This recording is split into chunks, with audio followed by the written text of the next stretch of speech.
good evening. It's good to see all of you. It's always nice when we can all get together, and especially on Sanctity of Life Sunday. It's a good time for us to get together.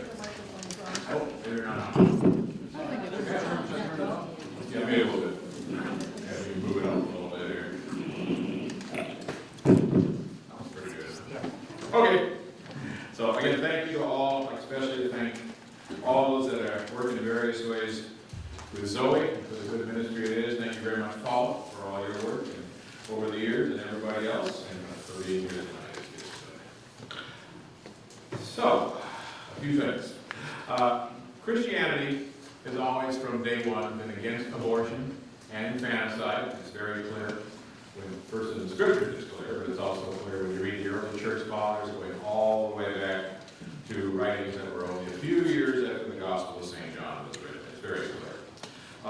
So against the killing of infants before they would be born, abortion, or the killing of infants even shortly after they're born, infanticide. Both were very common in ancient times. This was not some rare thing. It was quite common. But as our church grew and gradually became more and more influential, and then gradually, in the 300s, became the church of the Roman Empire, our spiritual ancestors, we'll call them, our spiritual forefathers, worked hard on this, certainly by their presence, by what they taught, by influencing the government, influencing the thinking of people.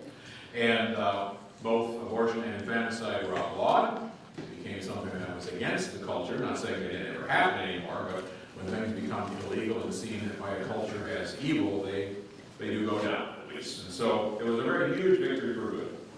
But now in the last century, the 20th century, things kind of flipped over, and haven't really flipped back yet, as the influence of Christianity certainly decreased in some ways in the 20th century, and resulting in a very open legalization of abortion in America and many other countries. We'll think about America primarily tonight. And infanticide, without being really legalized, has become more common and certainly goes on a little bit behind the scenes, and a little sneaky, but it definitely has gone up. And so there actually has been, I mean just real recently, but over some decades now, quite a while, there's been a quite huge turn towards darkness. And much of the victory that our spiritual ancestors won centuries and centuries ago has, at least to a certain extent, been pilfered away, I guess we could say. And what a horror it is, taking of millions of innocent human lives, and the most innocent, the most pure of the little ones. Things that went on in other cultures that were very accepted have become more accepted in ours, although we tend to hide a little bit more. Barbara Tuchman, the great historian, wrote one of her books, is about 20th century China, mostly really the 1930s in China. And she talks about, I think from Europe, a fellow who was traveling, and he knew Chinese very well. He was traveling to some of the back areas of China. And one day he was going down a road out in the country, and he saw a little building, just maybe 10 foot tall, simple little thing, nothing fancy, nothing pretty, just by the side of the road. And he was curious what it was, and there was a young peasant boy walking by, and he said, "What's that little building for? What do you call that?" And of course, it was a conversation in Chinese, which I don't know, so you'll hear him. And he said, "We call it a killing tower." He said, "What's a killing tower?" And the boy said, "Oh, that's when people have babies that they don't want, the girls, they don't want them. They just put them in that door and leave." And the fellow was horrified, of course. He said, "You're kidding me. That's what commonly." He said, "Well, I hope it's very rare." I said, "It's very, very rare." He said, "Well, today's a little slow, only 3 so far." Well, we don't quite have that, but the end result, really not so different. Not so public, but not really better, and millions have died. So we did have a good victory. It's a political victory, but those are important sometimes. I was 2 years ago, whatever that was, when Roe v. Wade was overturned by the court. And it was a good step because now the decisions can be made by states. That doesn't mean all the decisions by states are good at all, but some are. Some of the things are actually significantly better. So some improved, but also some very bad decisions made by many states. So it's certainly not bad. It's not all over. Sadly, that includes Ohio, and it's been kind of sad. Last year there was that big vote, I forget what month, and we had people go down from Cleveland Orthodox go down. I know some of you here were in cars together, we had a couple of car loads anyway. Not a huge group, but we went down for the big presentation in March in favor of the amendment to the Constitution to greatly restrict abortion. It would have been a very good thing It was very exciting that day. It was nice weather, there was a huge crowd, there were good speakers, there was a march through downtown Columbus.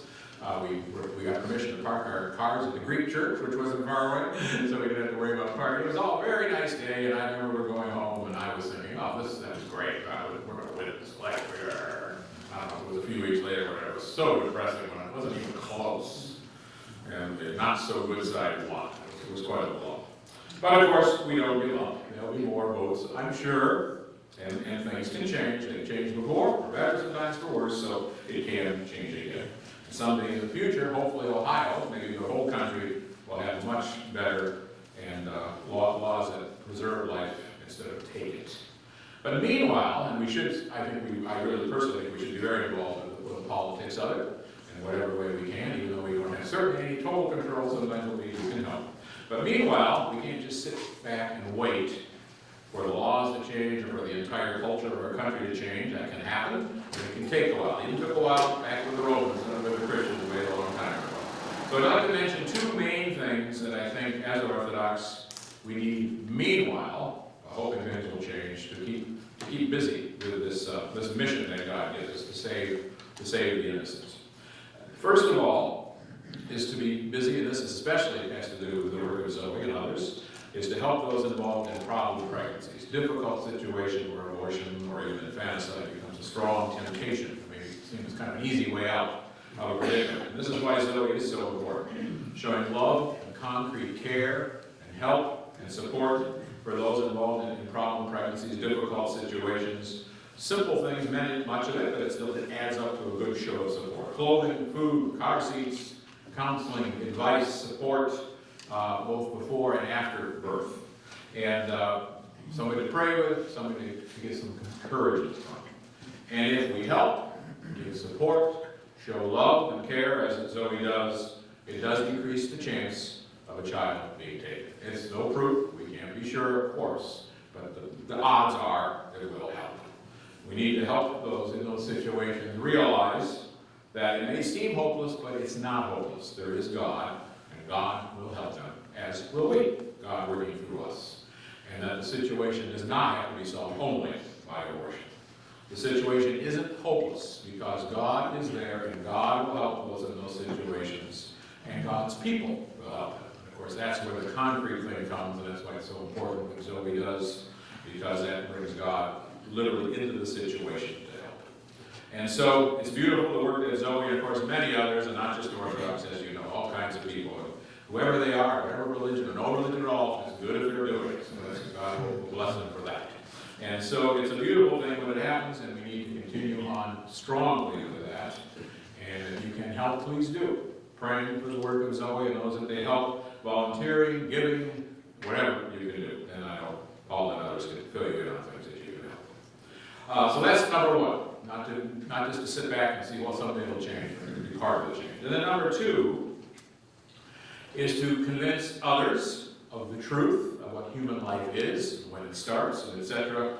But also, this is a little harder part to talk about, convince our own people of the truth. Because as you know, surveys and so forth have shown that many Orthodox people, even sometimes people that are pretty involved and so forth in the faith, really either don't know or maybe know and don't really care what their church teaches. And so we need to get known as Orthodox for being strongly pro-life. And that's very, very important. So we need to be public about it, not be quiet, not be shy, so to have some real impact on our own people, and then through them, on the whole world. So we need to be sure that our own people are on board, because that's not always the case. We do have a problem with that many times. Lots of Orthodox who don't know what their church believes about these matters, that does come up. Priests get questions like, what do we believe about that? And here are people that really should know. Well, there we go.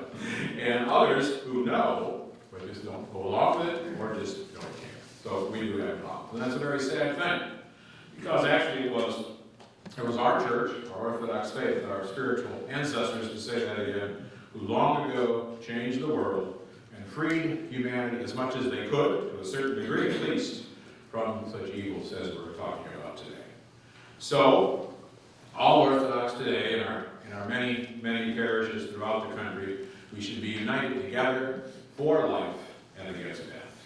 So we need, as churches, to teach about it, to preach about it, to work for life, and help those in problem pregnancy situations, also through the work of Zoe and other ministries. Especially, we need to really work on, I'm retired now, so I can say it's on the younger generation. I'm not saying only that. Sometimes the older generations are going to hear on it too, but we need to really focus on that. So, teen group, Sunday school, wherever. You know, age-appropriate type of situations, but just to make sure that they're aware. That if people decide they don't agree, well, they decide. But they at least have to know what they don't agree with. You know what I'm saying? We have to really make sure they're aware. So may God bless all of our parishes here, throughout the country, throughout the world, as we strive to do that with our people. May God make our church a bright light for life, for the babies. Thank God that Orthodox faith is growing quite nicely in America now, at least in many areas. There's all kinds of people coming in. And so there's an opportunity for us. And lots of people are coming into our faith from the outside, from everything, or no belief whatsoever. It's a really good time for us to make sure they really know what our belief and what our faith is about in these matters. It's very important to do. So they don't come in as catechists over 5 years later and say, what? I was supposed to be here at the board. I missed that. Well, make sure they don't miss it. So may God help us in those efforts, and may God bless all of you for what you do, and just for being here and praying that, because that's a really huge thing to pray. So in your own prayers as well, please pray every day about this, and may God bless the good work of the soul.